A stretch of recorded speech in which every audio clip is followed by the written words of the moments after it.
guys, so today's video is going to be the top 5 nursing essentials for your first semester of nursing school. The reason why I'm saying your first semester is because as the semesters go on, you're going to be allowed to do more and more things, so the essentials might change. I've only been through one semester so far, so I'm going to do the first semester. So without further ado, let's get started. Alright, so number 1 on my list of 5, by the way, I included a little bit more than 5, sorry, is you need to make sure you have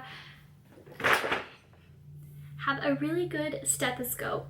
The instructors are going to recommend a Littmann. Mine is the Cardiology 4. I think most of my classmates got the Classic 2 or the Cardiology 3, I think it was. But I do think that it doesn't really matter at this stage when you get. I think the Classic 2 is perfectly fine. But Littmann is a really, really good brand. And when you think about it, you're going to be using this stethoscope for the rest of your career. If you get a good one and you keep it well preserved, I think you can use it for a very, very long time. But really quickly, I want to mention that when you do store this, it's important to have your tubing straight up and down, not bent like this, because then it ends up disrupting the tubing. I didn't know that before, and I had just like rolled my stethoscope up in my backpack, and I was told that you shouldn't do that. So that's a little tip for you. Yes, make sure you get a good stethoscope. You are relying on your stethoscope a lot. Whether it be the head-to-toe assessments in class, whether it be the head-to-toe assessments in the hospital, which are even more important because those are people's actual lives in your hands. And a lot of people have actually asked about the bell. The bell is, I believe there are ones that don't have the bell, but I would recommend getting one with the bell. You're going to need that for vasculature sounds, you know, bruits and things like that, so you are going to need the bell. We even used it in our first semester. I heard some people didn't use the bell their first semester, but my particular class did. By the way, the bell is the little part of your stethoscope. Also, I know a lot of nursing schools don't require you to get a blood pressure cuff, but I just really quickly wanted to throw in there that it might be useful to get your own. I got my own so that I could practice because we were tested multiple times on getting accurate blood pressure measurements. It had to be within 1 to 2 milliliters of mercury, and that's kind of hard, especially when you're just getting used to it. But I think you can also check them out at your school. Most schools will let you check them out. But either way, I recommend having a blood pressure cuff at home that you can use to practice on. Secondly, I recommend getting something that you can record lectures on. This is a wristband that I actually got from Amazon, and you can record and then you just plug it into your computer and it'll go onto your computer from there. You can also just listen from the actual wristband itself. I think this is a really good idea. Teachers at my school were very strict about recording lectures, but if you get something really inconspicuous like this, they might not notice. Yes, there were sometimes, like I think we got to record like maybe 2 or 3 lectures, but when we were able to record it, it was days that things were going by really, really fast, and I'm really glad I had that with me. So number 3 is this bad boy. There's multiple different editions of this, but this is the newest one, I believe. It is the 7th edition. It is the NCLEX RN examination book by Saunders. This will be your best friend if your school does the HESI exams, or even if your regular class exams are NCLEX style. This will help you. This helped me in a number of different ways.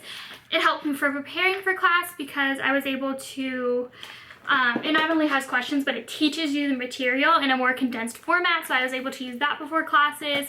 And then I was able just to go through and do some practice questions because the NCLEX style questions are really, really tricky. So when you learn how to actually read through them and read through the answers and you get that style down, I think that you are a lot more prepared for the NCLEX. To bring up the HESI again, but if your school does the HESI, it's supposed to be like how you're going to do on the actual NCLEX because it's made by the same people. Basically, I did really well on those, and I think it was partly because of this book and me practicing it so much. When I had nothing to do, I did these. Also, to go along with that, if you have an iPad, I'm going to show you a couple nursing apps that would be awesome for you to download. I know I do them when I'm bored or when I'm just like watching TV. I can just practice. So the first app I recommend getting is this medical dictionary. It looks like that. I'm pretty sure it's free in the App Store, and I cannot tell you how many times I use this medical dictionary, because you'd be surprised how many times you're reading something, or you know, your professor say a word and you're like, what? What does that word mean? You know, look it up real quick, and then you're more in tune with what's going on. So the second one I recommend is this. Where'd it go? No, if you're gonna be able to see this. Looks like this. It's called NCLEX RN, and this is just another NCLEX style question bundle. I think is it free? It might be $4.99, but it's not too terribly expensive, and I'm pretty sure that a couple of the questions I had on here were on the HESI exam that I actually took. So they just like divide it up into different categories. There's med surg, there's labs, there's maternity, pediatrics, and I had a fundamentals class, so I did all of those questions. And it tells you how you improve, where you need to work on more, where you need to study more. So that's a really, really good app to look at. Yes, so those are the two that I recommend getting.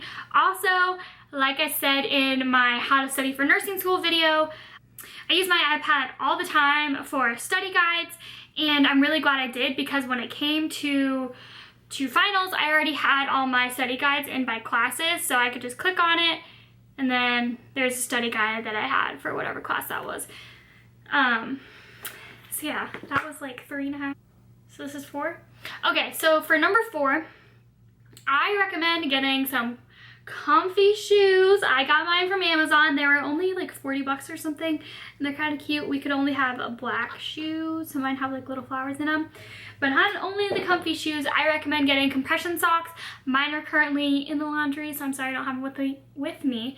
But I also got mine from Amazon. I will try to link them down below.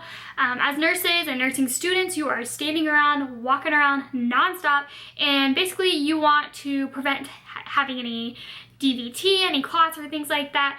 And basically what you learn from your first semester of nursing school is prevention is key. So I recommend getting compression socks just to prevent any type of vascular damage or issues with your legs, because you are standing around so much. I think this is 5, but like I said, I kind of gave up on the numbers. So number 5 is I recommend getting any type of review books if you're having issues in a class or you think you're going to encounter issues. I think it's better to not assume, but I think it's better to be prepared than be in a situation where you think it's been going downhill, you know what I mean? You want to catch yourself right before you start going downhill, if that makes sense. So this is a book I got for pathophysiology. A Pearson Reviews and Rationales on Pathophysiology. It basically breaks it down for you in a much simpler and shorter format than your book. It has NCLEX style questions in here with answers, and another section of books that I would recommend.